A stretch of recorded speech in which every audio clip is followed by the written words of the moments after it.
optimiser mon business. Ce qu'on vous propose, c'est un appel sans engagement pour comprendre votre manière de travailler, pour comprendre vos besoins, pour créer une stratégie autour de ce besoin en adoptant l'IA.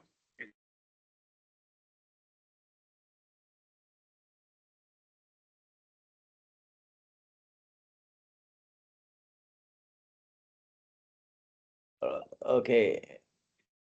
Hello, everybody. Thanks for joining. I will wait a few minutes as we expect a few more people to join, and I'll start shortly.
Hello, Kobe.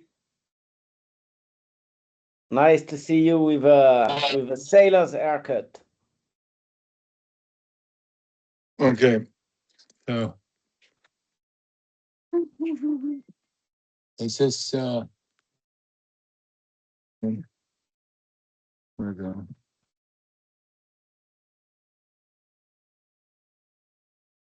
Okay, I'm going to start, so I'm muting everybody. That way, if you get phone calls or it doesn't disturb the rest of the people listening. And we'll have the replay, obviously. So if you have friends that haven't been able to join, you can tell them to contact us, and we'll send them the replay. So without further ado, let me share screen in. Okay. Do you see my screen, everybody? Let me give me a thumbs up. Okay, perfect. So let's start. Thanks for joining again. It's our third webinar, and as most of you are getting ready to sail across, I will focus a little bit more on the equipment that you should have, the spare parts, in all the safety aspects. So first of all, looking at communication and safety equipment. Then the organization of medical emergencies in French Polynesia. And then we'll talk quickly about the Pacific Polar Jump Tracker. And then spare parts, what you should take with you on the boat, food, and a few pre-departure checks that are good to do before you leave the dock. So communication equipment for safety, there's a few solution. The most well-known are obviously Starlink nowadays, the Iridium sat phone, the Garmin InReach, and an ePerb. But they don't all do the same thing. So this is just a very summarized drawing to show you what each of them does. So Starlink, for example, is probably the best to receive weather files. It's the best to call your family, but it is not an ePerb. It will not transmit your position automatically. And most likely, if you have to leave your boat, you won't have a 220 or 110 cable to plug your Starlink into your life raft. The Iridium is very good as well to receive weather files. Not as good, but for years that's what we were using, and it worked well, provided you've got a system that compressed the files enough. It's okay to communicate with family and friends, although as soon as you try to talk for more than a couple of minutes, you try to have the conversation shutting down and then starting again. So it's not like optimal for any kind of social interaction, but it's a good tool that you can take with you in your life raft. Doesn't require a lot of battery, and you will always be able to make a phone call with your Iridium. The Garmin InReach is a bit similar, except you can't use it for to receive weather files that you will plug into your computer. But it's got its own tracker, and you can send messages to your family, to your friends, and you can send messages to the rescue team if you need it. And then there's the EPIRB, which sole purpose is the emergency situation. So you can't communicate with your family with it, you can't receive the weather. It's something that you have just in case you have to go in your life raft. So digging a little bit more into the equipment to receive communication while you're on your boat. The most famous one is the Iridium, which was pretty much the only one for 15 years. And I've used different generation of Iridium. It's gone better and better. Now with the Iridium exec, you do have a bandwidth which is not too bad. But let's be frank, it's not something where you can send pictures, where you can send videos, where you can make video calls, and so on. It's got a very limited use. It's very rugged, doesn't use a lot of energy, but it's quite expensive. So I think it's one mean of communication that is going to be used by less and less people as time goes by, unless they change something in their offering. Then you've got the Starlink, the new baby.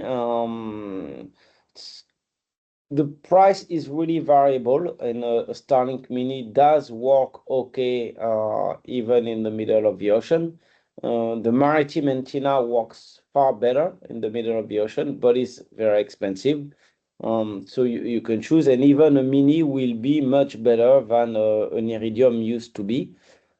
It's fantastic to watch Netflix while you're at sea and do all sort of things like that.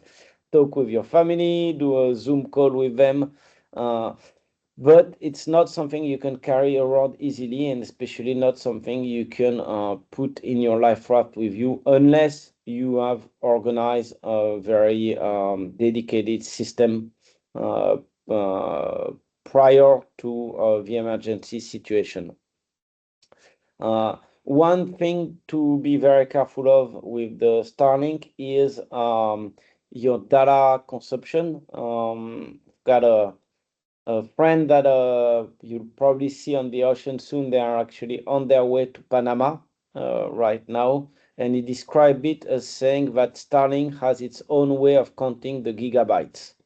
When you receive the invoice, it's generally much more than you were expecting.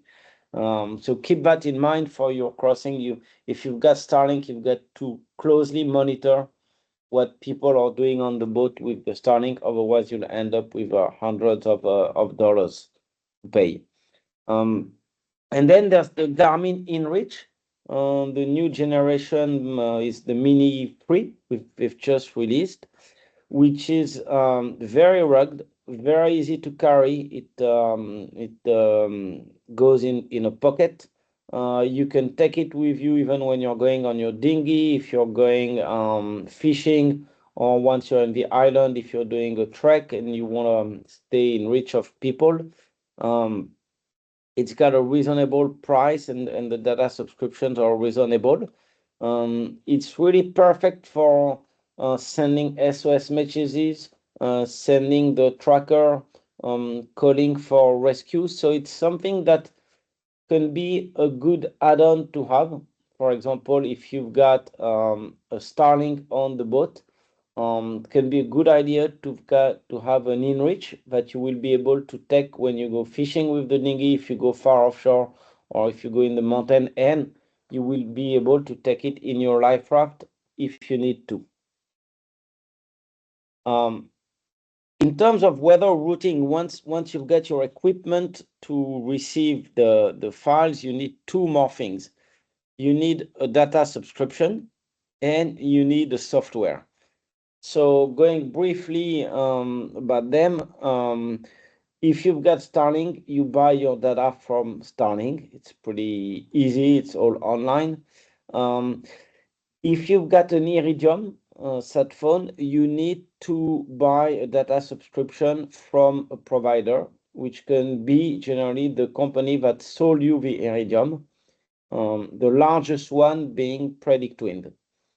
But PredictWind is also a software to read the weather file and do your routing. So there's two functions with PredictWind. One is you subscribe to a data plan that will allow you to receive and send data once you're on the ocean with your Iridium phone. And the second one, which is completely separate, is the routing software from PredictWind. But you need the three things. You need the equipment, the data subscription, and then the software to read the grid files and interpret them. So digging a little bit more into the software, I've looked at the three main players. There's other ones like Weather4D, which I haven't described in this slide. I just focus on the three biggest one. PredictWind is the market leader. It's very easy to use. Setting it up will take you a few hours. Don't wait until the day you're leaving the dock. Do it a bit before, but we've got great tutorials on YouTube. So if you spend a couple of hours, you'll have it working. What it is good at is helping you choose the departure window, choose on which day you want to go. Let's say you are in Puerto Vallarta and you say, I want to leave between today and next week. It will look at the various models and tell you when is the best time to leave. It's also good to help you compare different weather models easily. You switch from one model to the next very easily. But it's by no means a positioning system. It does not replace a chart plotter at all. When you use it, you get different level of subscriptions. You can start with the free one, but keep in mind, if you want to take one of the paying subscription, you've got a 20% discount if you're a member of the Pacific Paddle Jump. So you just need when you email support at PredictWind to mention that you're a member of the Pacific Paddle Jump and put me in copy. Then the second one is Time Zero, who's been around for almost 20 years, if not more, which is primarily a chart plotter on a PC. Before chart plotter became really popular, we had Maxi Time Zero on PC.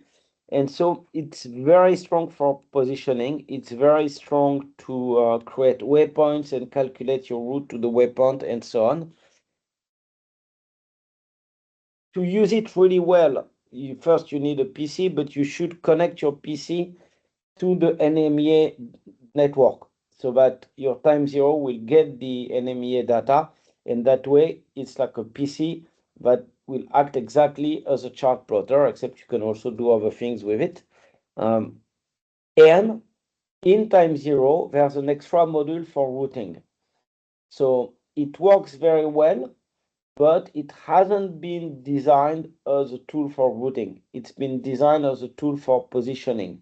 So it's a little bit more cumbersome to use when you're doing routing, but it works very well. The third one I've looked at is Adrena. Adrena is very, very famous for offshore racing. It's the leader in this field. Um, so it's very powerful in terms of routing, very powerful in terms of analyzing your performance. It will create a polar and compare your speed to the polar and tell you where you can do better and so on all the time. You can really dig in the details of different weather scenarios, but it's way more complicated to use than time zero or predict wind. It's really been developed for offshore racers. So if your objective is not to set at 110% of your polar all the time, but rather pick the right date to start your trip and avoid the bad weather and take the route which will take you on the other side the fastest, but also the most comfortable with the waves in your back and things like that, Adrena is way too complicated for what you need. But if you've got a boat that is performance oriented and you want to play with it, then it's a really cool software. So now that we've seen the how to receive the weather routage, there's the unhappy subject of the EPIRB. I hope all of you have one on the boat. So let me just explain what it is exactly and how it works. So when you activate it, it sends a message to the rescue satellites. And there's two kinds of satellites. There's the positioning satellites, which are the GPS satellites, and the rescue satellites. So the message from the EPIRB goes to the rescue satellite. At the same time, the EPIRB is computing its position thanks to the GPS satellite.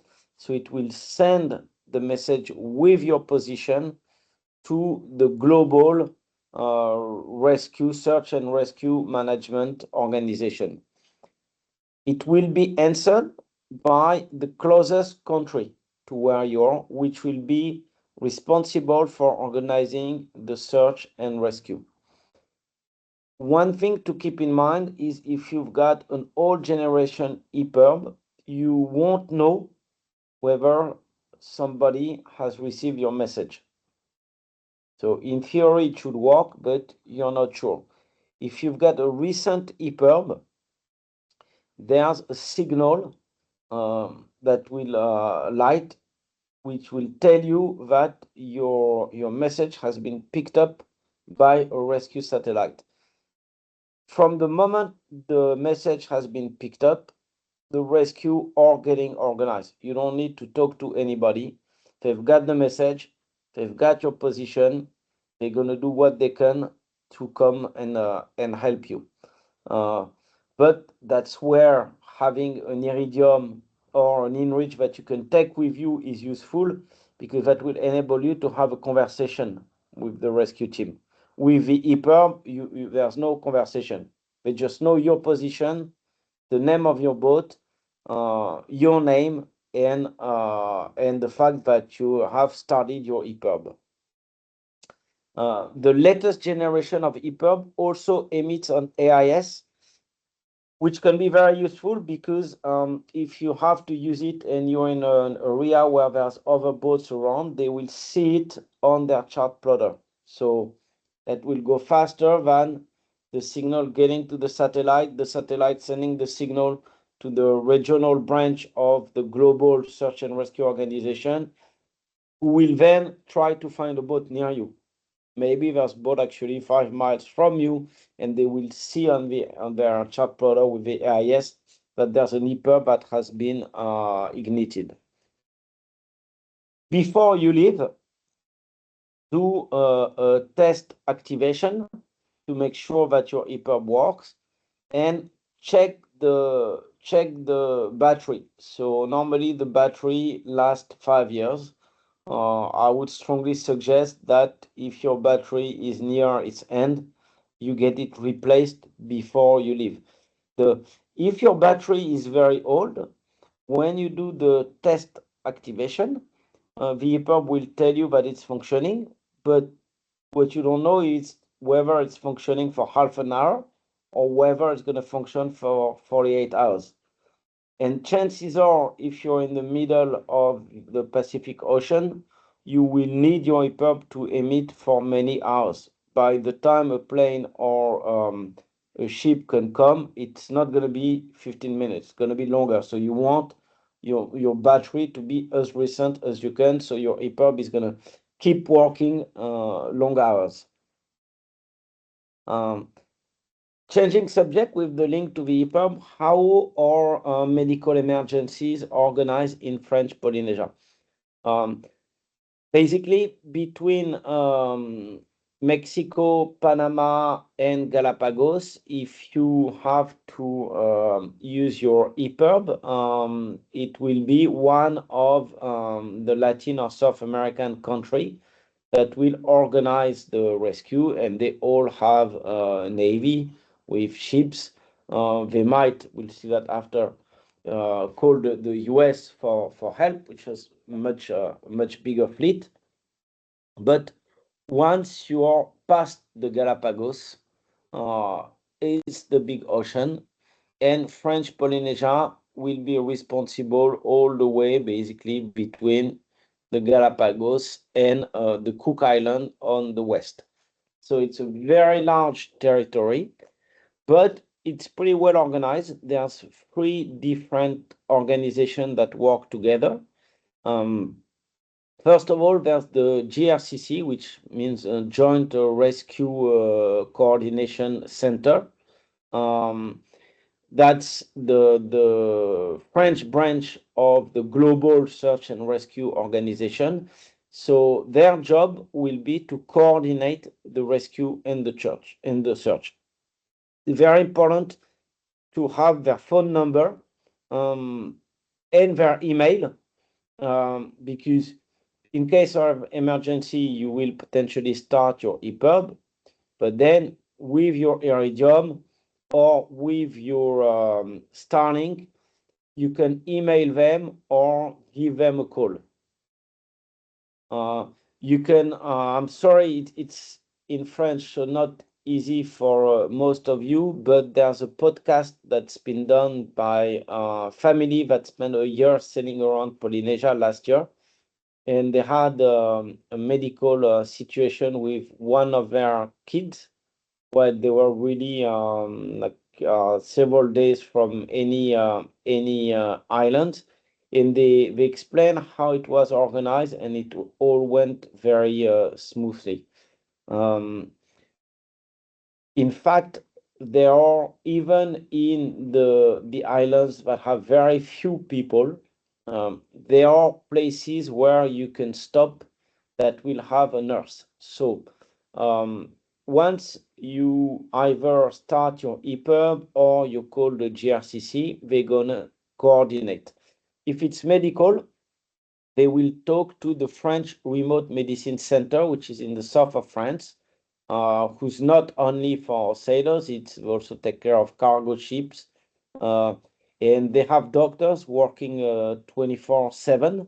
And so again, having a Starlink there can be very useful, so you can be in touch with a doctor. They will try to diagnose the situation and communicate that to the GRCC, who will then choose the course of action. And the last part of this organization is the SAMU, which is basically the emergency team, the paramedic.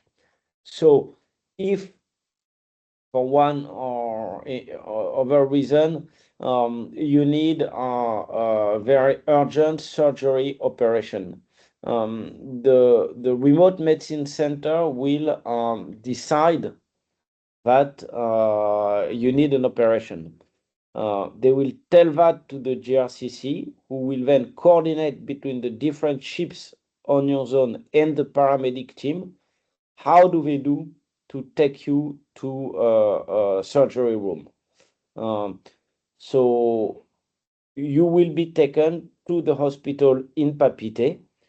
which is in terms of equipment equivalent to a hospital in the United States or in Europe. It's very modern. They have all the equipment.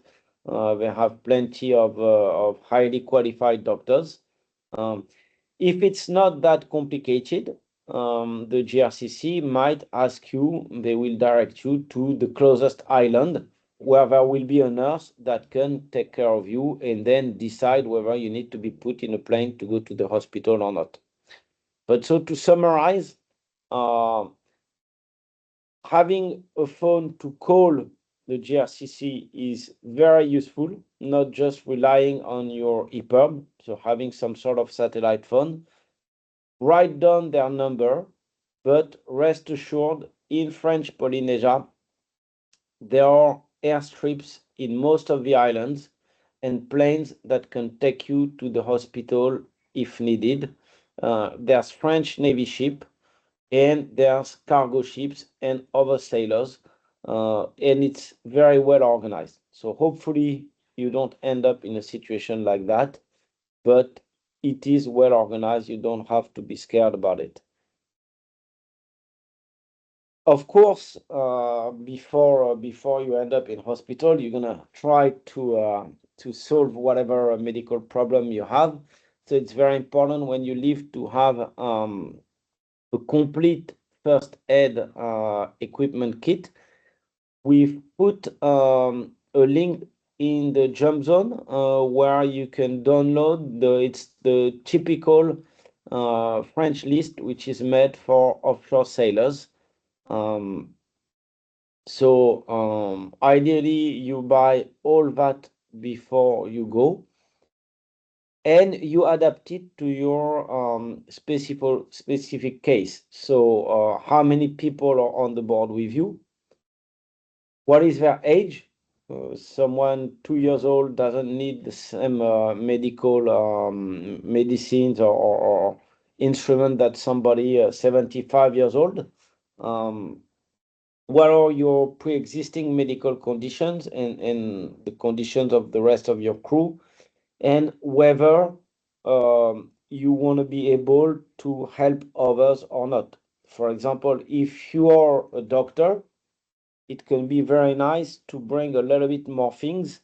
So you don't have just what you need, but you also have things that will enable you to help other sailors in the island if they have a medical problem.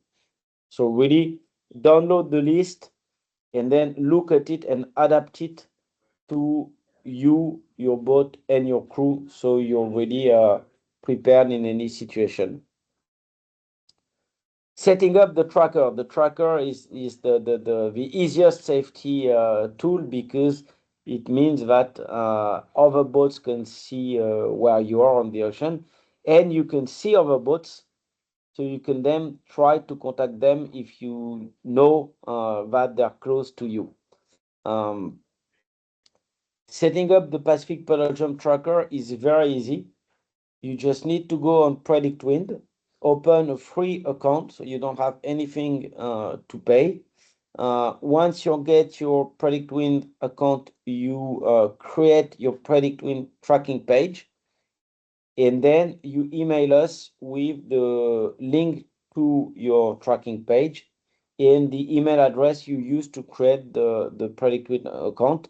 And then it's the Predict Wind team that takes all of your individual trackers and put them all on a single page. So you still have your individual tracking page, but all the boats are on the same page, which again is very useful in terms of safety, because it means you will be able to see at any point what are the other boats around you. Same thing, we've got different groups in the jump zone. I strongly encourage you to join the groups and put your details.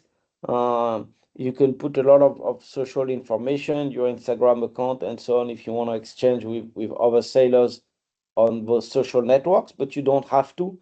But putting like your email address or things like that, which will make you reachable by other boats in case they need is really useful for everybody's safety. Spare parts. Let's look at less serious things, or how to anticipate before you run into a big problem. I'm gonna touch on rigging, electricity, plumbing, engine, and pricing for spare parts, which is a big subject in French Polynesia. So rigging, the Pacific crossing is very long. If you're living from Mexico to Marquesa, it's a little bit more than a transatlantic crossing. And if you're living from Panama to Marquesa, it's 50% more than an Atlantic crossing. So you need rigging spare parts. Number one are the running rigging parts, so halyards for your mainsail and your Code Zero or spinnaker. If you've got a furling Genoa, it's unlikely you will need a replacement halyard for it. But for Code Zero and for mainsail, they tend to shave a lot. So having a spare halyard is really a good idea. Some people go all the way up to installing the spare mainsail halyard, because if your halyard breaks, if it goes down inside the mast all the way, then it's a little bit complicated to put a new one in place. Something you can do, for example, is having a spare block on top of the mast, which is external to the mast and which will enable you to install a new halyard without having to feed the halyard through the mast all the way down, with somebody at the bottom of the mast trying to catch it, which, if you've got big waves, is gonna prove to be very challenging. Okay. Second things are the sheet. Mainsail and Genoa, they can break. The Genoa, they usually break because of the flapping of the sail, which creates some stress in the sheet. On the mainsail, it's very often the blocks that break, the blocks that attach the mainsail sheet to the boom. So bring extra blocks and extra shackles. Typically a couple of blocks for halyard and a couple of blocks for sheets. Bring some dynama so you can make your own soft shackle, and you can use some dynama as a kind of emergency stay if you need, or emergency extension. Take some polyester rope so you can tie things up. Let's say, for example, your Genoa halyard breaks, and the Genoa falls on the deck in the middle of the night. You want to have a lot of rope so you can attach your Genoa safely to the deck, and then once the sun will rise, you will look at the situation, taking more time, and we'll be able to fold the Genoa properly, store it inside, and then install a new halyard. But having spare rope so you can attach things quickly on the deck is very important. And last but not least, take a sail repair kit so that you can at least do a temporary repair on your sails. We've got a video. I'm gonna post it on YouTube a little bit later today.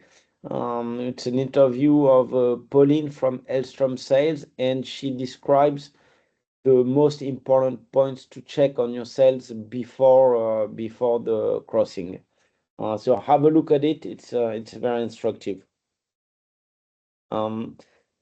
Electricity and plumbing. You need plenty of spare fuses,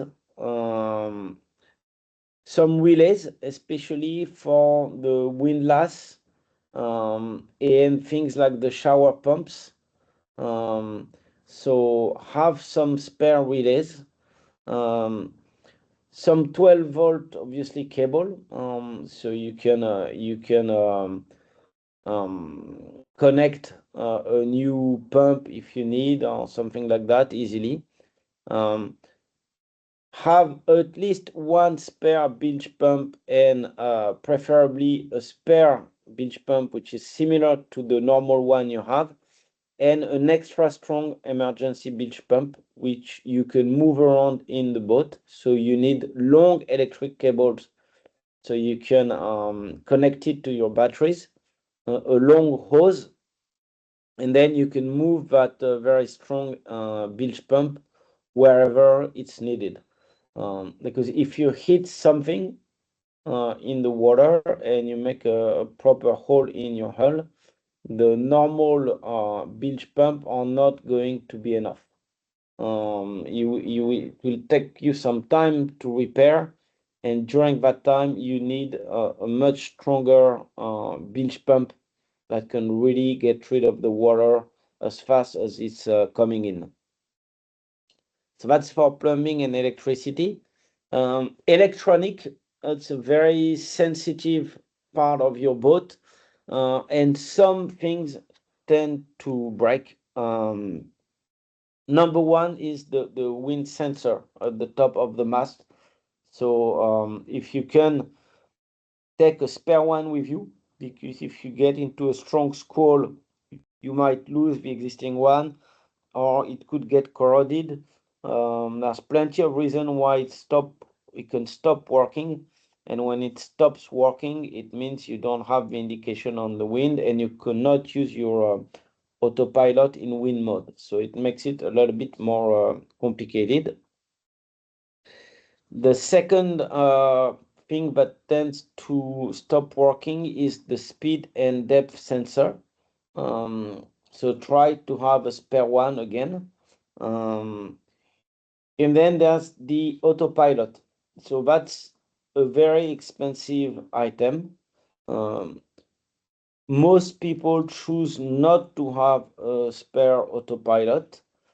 I would say that in my experience in all the boats I've seen crossing ocean, in terms of money, a spare autopilot is a very bad decision, because normally the autopilot doesn't break, and it costs a lot of money. In the what I've seen is the statistic of people having a serious problem with their autopilot during a Trans-Pacific is maybe a couple of boats every year out of 700 or 800 boats that cross the Pacific.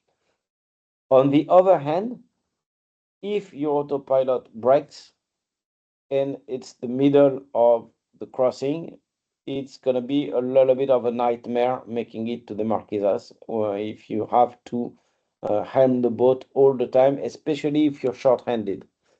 So money-wise, makes no sense to buy a spare autopilot, but if you have the money and you want to make sure that in any scenario you won't spend like 2 weeks at the helm non-stop, getting burned by the sun, not sleeping, and so on, it's good to have one. And then there's several parts in it. There's the jack, there's the hydraulic pump, and there's the calculator. The jacks very rarely break, or what they can have a leak, but it's usually like a slow process. The hydraulic pump are a bit more sensitive, and the calculator is what's the most liable to breaking. So that gives you an idea, but at least having the best scenario is to have a full unit with the calculator, the hydraulic pump, and the jack all ready to connect. Then, still on electronics, take with you some spare NMEA connectors. If they get a little bit of water or salty water, and they will get corroded, and that can explain why you will lose data from the NMEA. So fortunately, they are very common. So you can just buy a couple of them from Raymarine or Garmin or B&G. Have some point that is very important for me is have a second system for positioning, not just your chart plotter, but two systems. That way, if the main system breaks, you can still know your position. Have always a spare handheld VHF. So, because again, your VHF antenna that goes in the mast could be corroded. So there's a lot of manufacturers that will send you separate handheld that work with the same VHF antenna. That's the fashion on new boats. They offer you this option, but it means that if you've got a problem with the antenna, the second handheld serves no purpose. So I would at least have one separate unit. And you're gonna think that maybe I'm old school, but having the paper charts and the Portland plotter is very important for me. That way you can every day put your position on the chart, and if you lose all the electronics, at least you know your last position. And you can look at the chart, you'll see the ocean in a different way than on the chart plotter. You can take the chart with you on the life raft if needed. So having a tool that is separate from your chart plotter that gives you your GPS position and having the paper chart is a very good rule for safety, and it will create your memories. In 15 years, you probably won't have your chart plotter with your tracks anymore, but you will have the paper chart from your Trans-Pacific crossing that you can watch with your kids in 10 or 15 years. Um, You've probably all heard about the yacht in transit status and the fact that spare parts are expensive in French Polynesia. So let me start by saying that yes, spare parts are expensive in French Polynesia. Not to the tune that you can read sometimes on the social network that everything is twice as expensive or 3 times more expensive. But generally speaking, parts are between 30 and 50% more expensive than in Europe or in the US. First of all, because they need to be shipped all the way to French Polynesia, and it's a small place, so there's no economies of scale. So nobody is stocking hundreds of different chart plotters and thousands of winch handles and so on. So shipping is expensive, and there are import taxes on everything that gets in the country. But as a yacht in transit, when you arrive in French Polynesia and for up to 24 months, you can order parts and get them without the taxes. So you will just pay the shipping and the original price, but not the taxes. The law is actually quite precise and detailed about what you can do or not. At the end of the day, you are going to order the part from your supplier in Europe, in Mexico, or in the US. But once it arrives in Tahiti, it needs to go through a custom broker.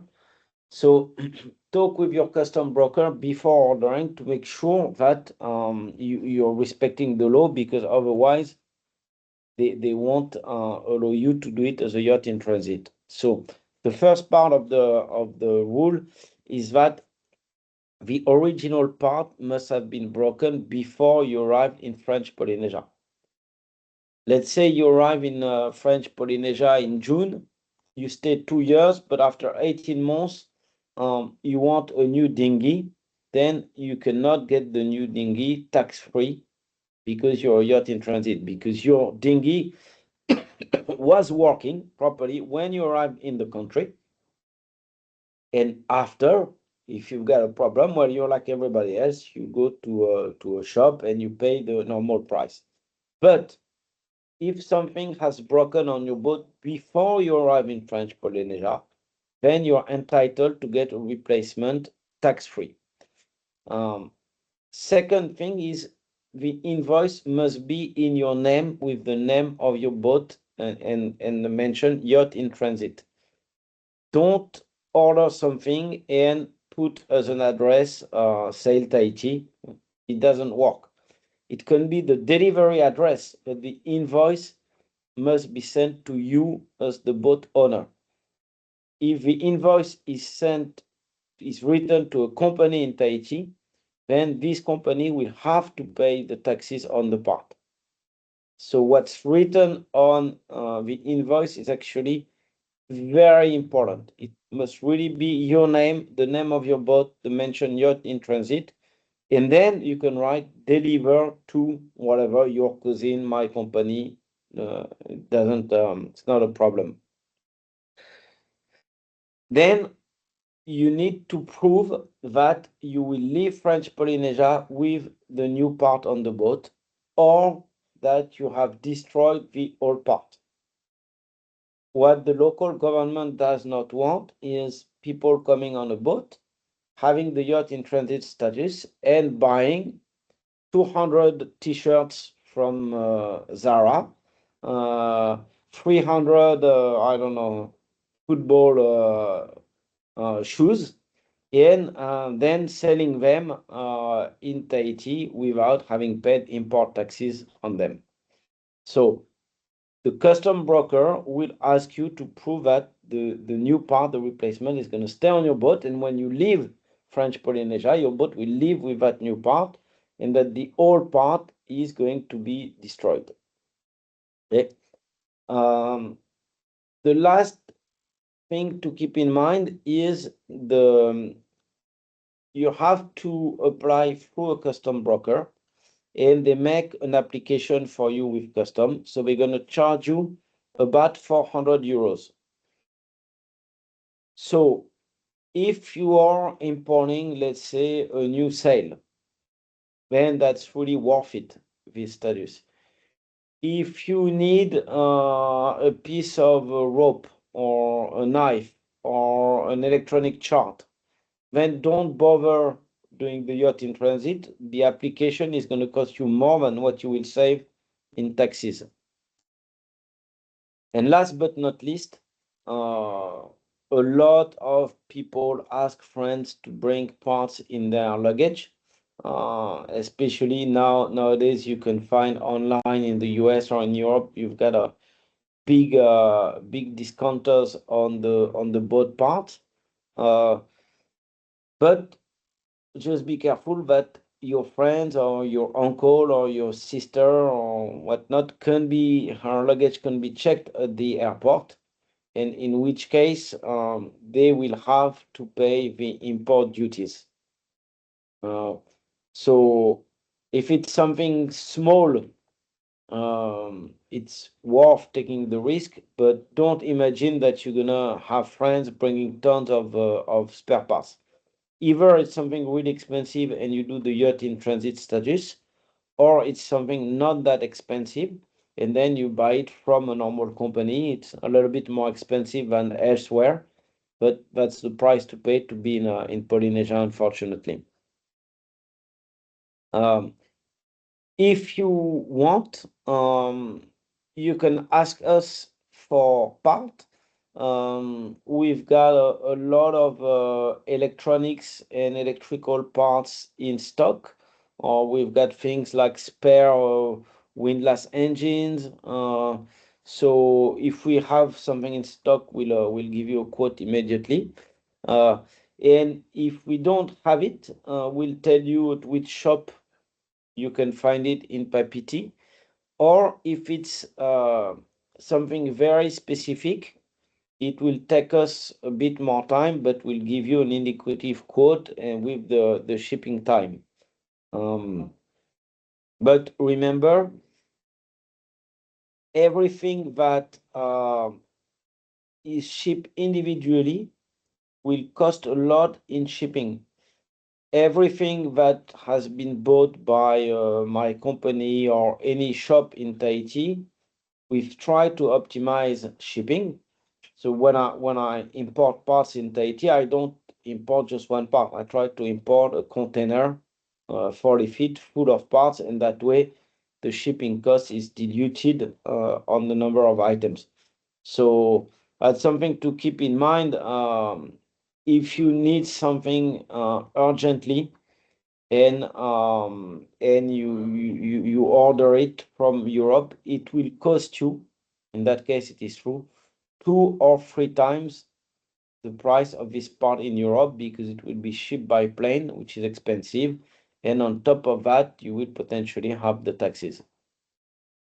But it's doable, and whether it's us or other ship chandlers, we can send things to the Marquesas and the Chomolus. There's very good links between the islands. Small parts we can put on a plane and you have it the same day in any island in French Polynesia. And bigger pieces, we put it on the cargo ship and you have it within a week on any island of French Polynesia. But one thing that is working well is the inter-island shipping. Provisioning and cooking. I've just put online a video about provisioning, about how to calculate what you need to buy. Let's say, to summarize it, and I invite you to watch the video. It's a bit long. It's about 10 minutes, so I'm going to give you the quick summary. There's 2 ways to go about provisioning. Either you make a list of ingredients and quantities, and then you do your menus once you're at sea, or you make menus beforehand, and from the menus you calculate the quantities. I like to do a bit of both, um, and see whether you find similar results. But basically, in both cases, the calculation starts by how many days will you spend on the water, with a base case and a worst case scenario, and how many people are on the boat, and from that you can calculate how many meals and how many proteins and so on you need for your crossing. So you'll see we've got in the jump zone, we've got an Excel template that you can use. The link is in the video as well. It is just a template. At the end of the day, you have to make your own choices, but it will help you get organized about it to make sure you buy the right number of pasta bags and rice bags and bean cans and so on. Once you will be at sea, and before, when you're preparing your menu, always think about how long each kind of food will last. So you eat first the things that don't last long, and then there's things like even fresh food like cabbage. Cabbage can spend 3 weeks on your boat and still be good. So it's certainly something nice to buy, but that you don't want to eat the first week. You want to keep it for the second or third week. Also, a lot of people love to make bread. It's really good to have nice fresh bread at sea. So same thing, calculate the quantity of flour.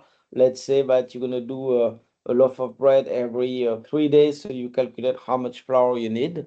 And don't forget all the snacks that are very useful for the night watches. But again, watch the video. I've just released it online, and look at the Excel template.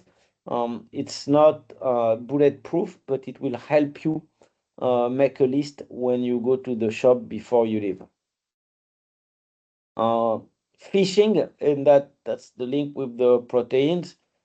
Unless you are really unlucky or without any talent, you will get some nice fish on the passage.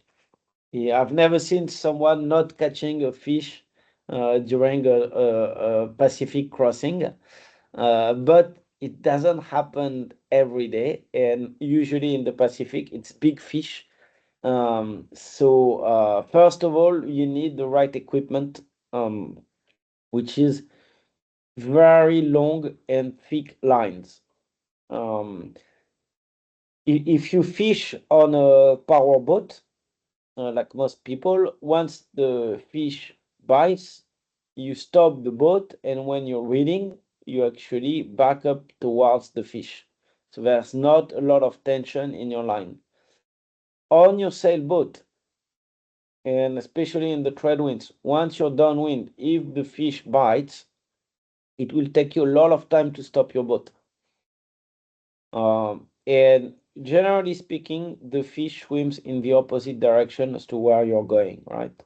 It's not trying to jump on your boat, it's trying to escape from your boat. So you need a lot of line and very strong line, otherwise you're going to break it every time and you're going to lose all your lures. Bring a lot of different lures because you will lose a lot anyway. And then you can try. So there's a science about the colors of the lures and so on. One thing you can do is, if you're not a specialist, is when you catch a fish, is look when you're gonna clean it, look as what it's in its stomach, and try to use lures that look a little bit like what the fish is eating at the moment, which depends on the season. Once you get a big fish, freeze it if you have a freezer, or do home canning so that you can keep this food for several weeks. Because you're not gonna, if you catch 50 kilograms tuna, you're not gonna eat it in one meal. And the last thing is be reasonable. If you already have a 50-kilogram tuna on the boat, it might not be the best idea to put the line out again and try to catch another one, given you're not even gonna finish all the meat you have before you arrive in the islands. But really, with the right equipment, it's a good source of food, and I would be surprised if you don't catch at least 2 or 3 big fish during your crossing. Pre-departure checks, they're important as you're getting ready to go. First, the engine. We've released a video about that a couple of weeks ago that shows you the main takeaways. The first one is get your engine service, obviously, before you go.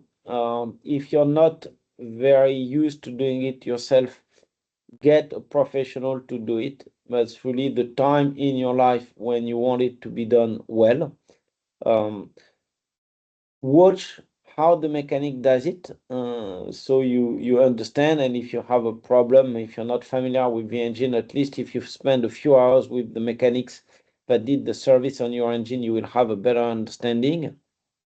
And you need to know before you leave how to do the main basic operation, which are changing the filters, changing the oil, changing the belt, the impeller, and the sail drive oil. And regularly check your oil and coolant level and your sail drive oil. Do that every other day, if the sea is calm, obviously.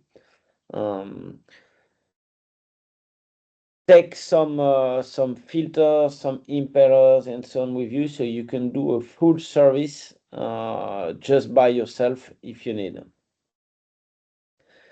Then, before you go, there's a lot of checks to do on your electrical and electronics parts. So first of all, the battery level, obviously. It's quite important as well for the engine because hopefully during your crossing you will not use the engine a lot. So if your battery are already near their end before you leave and you don't use the engine for 2 weeks, there's chances when you need to start the engine, it's not going to want to start. So make sure all your battery are okay, in good condition before leaving. check all the connection. That's super important. All the electric cable connection. That's how you get fires on the boat. It's loose connections. So really check that. Check that all your bilge pumps are working correctly. And for the electronic, check the connections. We talked earlier about having some spare NMEA connectors. So check that nothing is loose, that nothing is moving. Check for any signs of problems. I've never seen a chalk plotter fixing itself, just as a miracle, right? If it starts having problems, it's only gonna get worse. So don't bet on the fact that an electronic equipment that is already fading before you leave is gonna make it through the Pacific, because it won't. So really, and we know from experience that the lifetime of any kind of electronics on a modern boat is 10 years in the best scenarios, 5 years in a bad scenario. So if your electronics are like 2, 3, 4 years, 5 years old, you should be okay. If they're 8 or 9 years old, then really check them very carefully before leaving. If they overheat or things like that, it's a sign that once you use them 24 hours a day for 3 weeks, they're gonna stop working. Then the rigging and sails. On the sails, what is very important is the seams. You're not obviously going to check all the seams of all your sails. So if they're a bit old, it's a good idea to take them to a sail maker that's going to do it for you. If they are recent, check the point where there is chafing or where there's a lot of pressure, but you don't need to check all the seams. Check the buttons on the button mainsail. Make sure they are not broken. And check for any signs of chafing, whether it's on the buttons or on your ropes. Check the cars and travelers for the sails. Especially if you've been in the tropics for a few months or a few years already with your boat, they might be more worn out than you think. And then with 3 weeks at sea, they might end up breaking. So really check all your cars and travelers to make sure that when you leave, they are in good condition and they can withstand 3 weeks of intense sailing. And then check all your standing rigging connections. So I strongly advise you to get a rigger to check your rigging before you leave to cross the Pacific.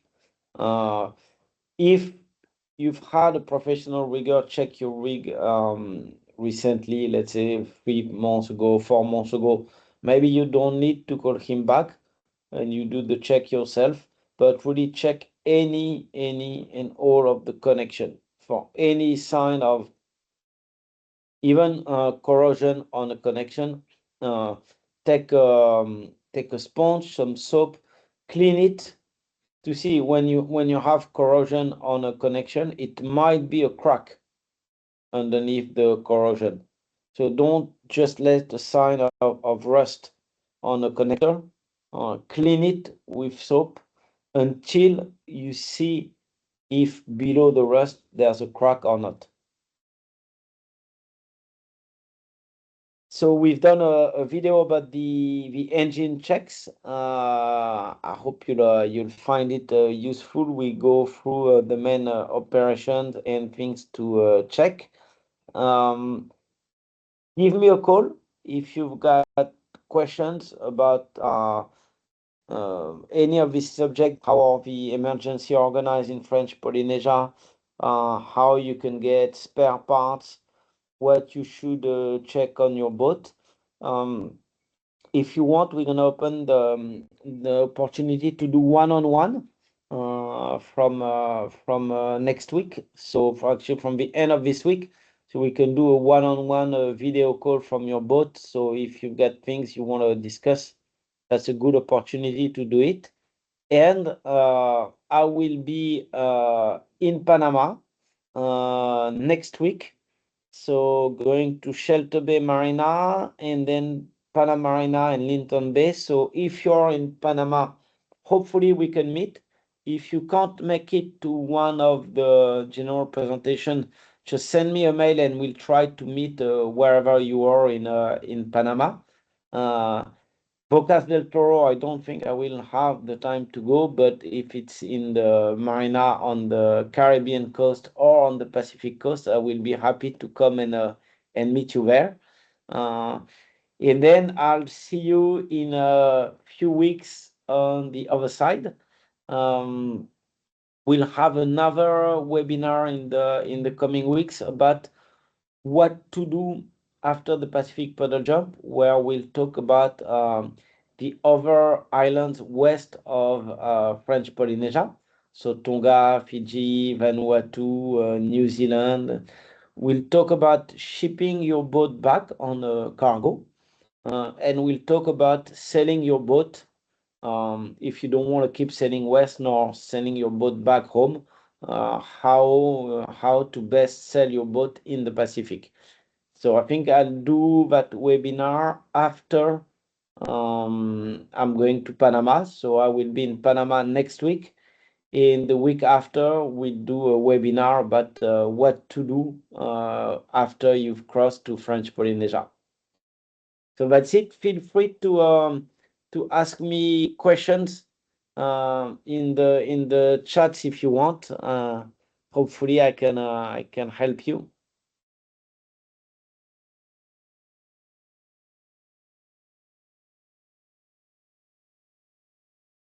How many people do I see using SSB at present? Unfortunately, nobody. We last year we had a client who ordered a new boat with us, and he wanted to have a SSB installed. And well, nobody in Europe knows how to install a SSB properly anymore. So they did a couple of mistakes when they installed it. So he first tried it in the Atlantic, and it shut all his electricity down on the boat. So fortunately, after cutting the batteries and so on, he was able to reboot his batteries and the electronics. Then he found out what was not working with the SSB. He fixed it and he tried to use it in the Pacific. And he told me nobody answered. There's nobody listening to the SSB anymore.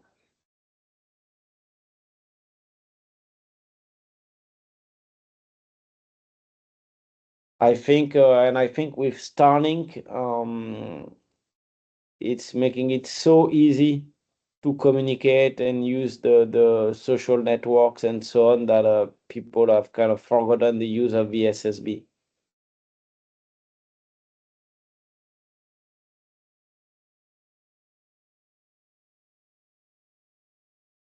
Yeah, I see David is sending me a question. Sam, you sending him a question? Yeah. I was wondering about the recordings from the other webinars.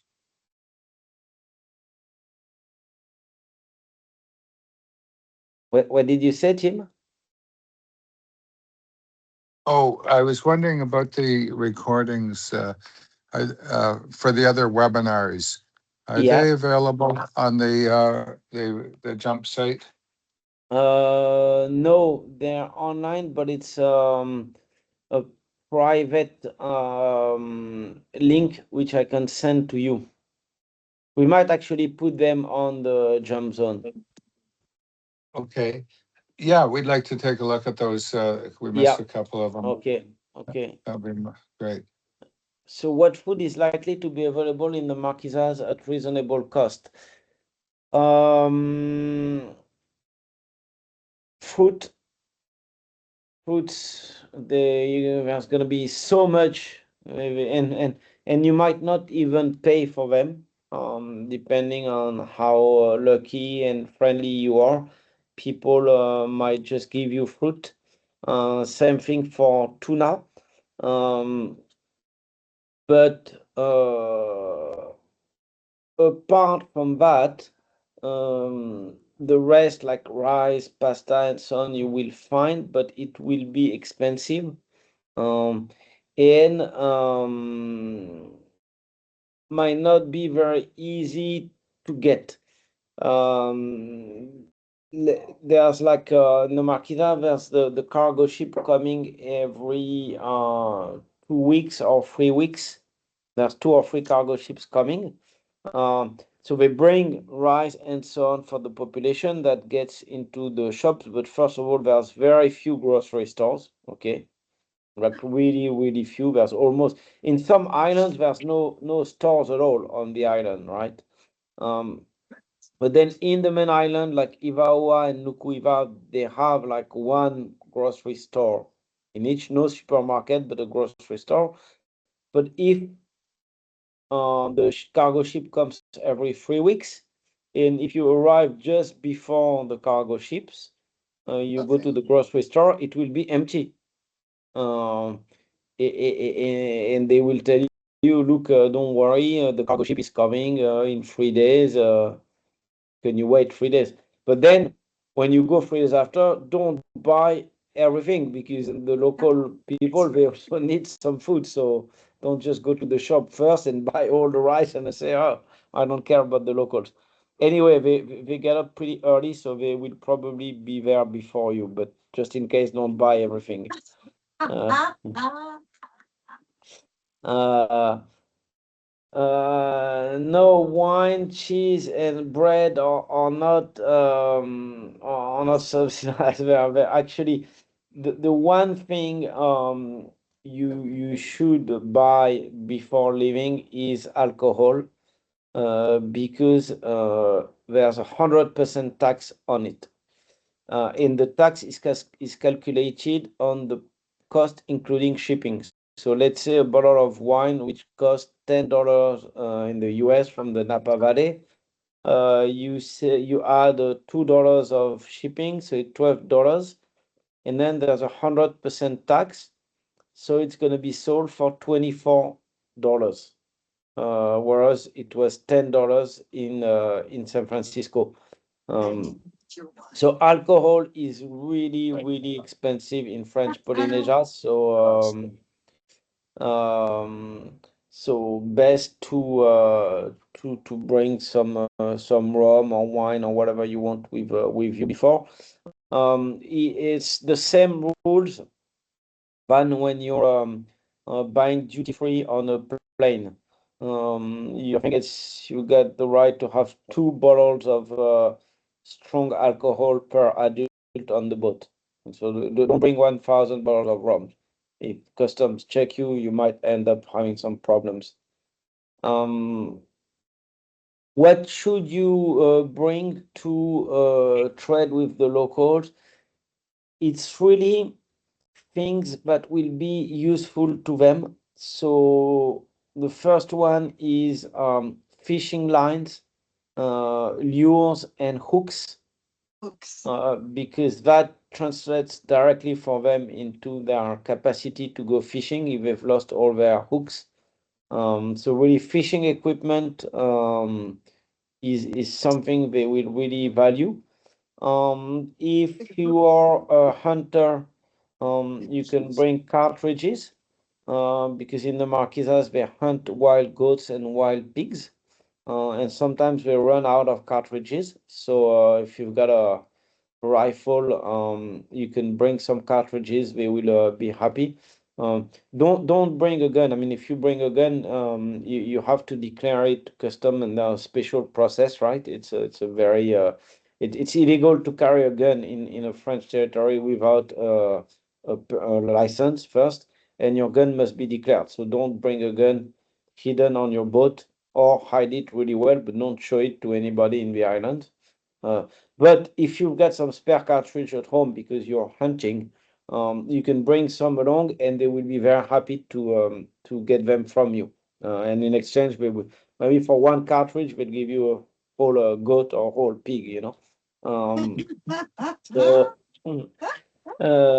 anything that is really like, you know, useful thing that help them go fishing or go hunting. And then things like pens, notebooks, and so on.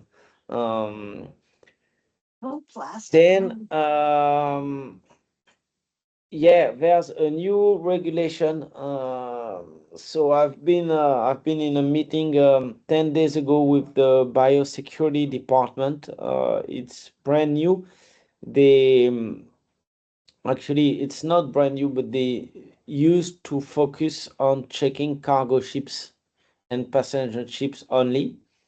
And now they've decided to perform checks on sailboats as well, starting in 2026.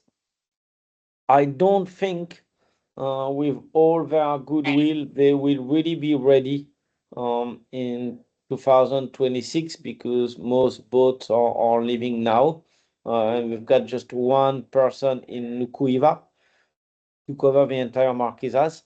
But the reality is they are now asking all the boats that arrive to be treated against insect. There's an insect that kind of destroys the coconut and it's spreading like crazy. It's in all Central America. It's in some parts of the United States as well. It's in many parts of Europe.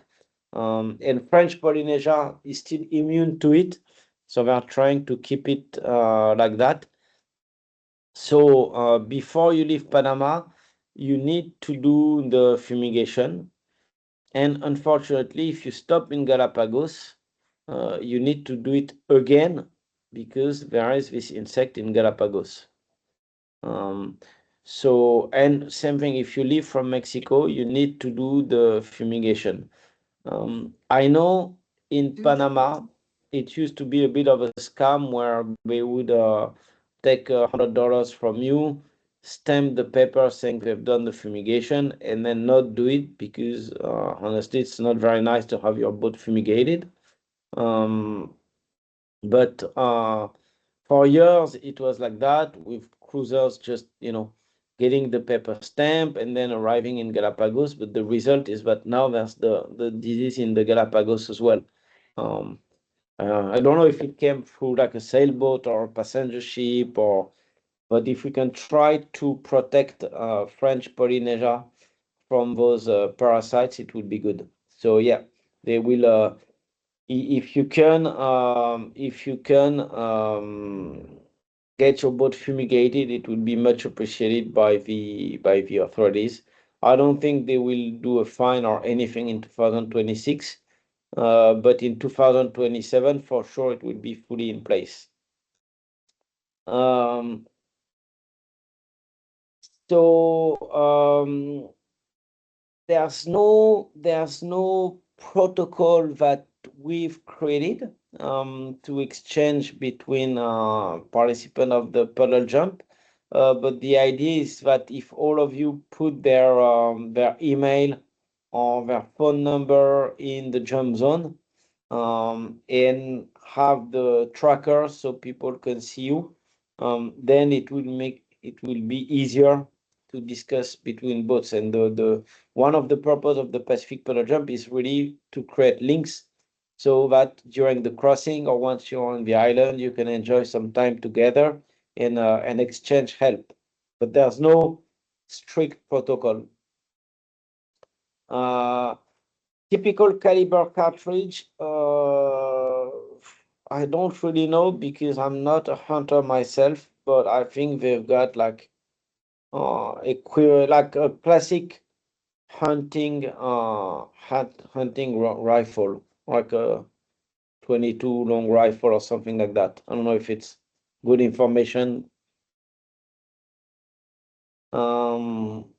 Okay, so I hope I'll see you guys soon in Panama or on the water for those living from Mexico. And feel free to shoot me emails or WhatsApp. If you need anything, we'll try with my team to be as helpful as we can. Thank you, everybody. Have a Thank good you. evening. Thank Bye you. bye. Bye-bye.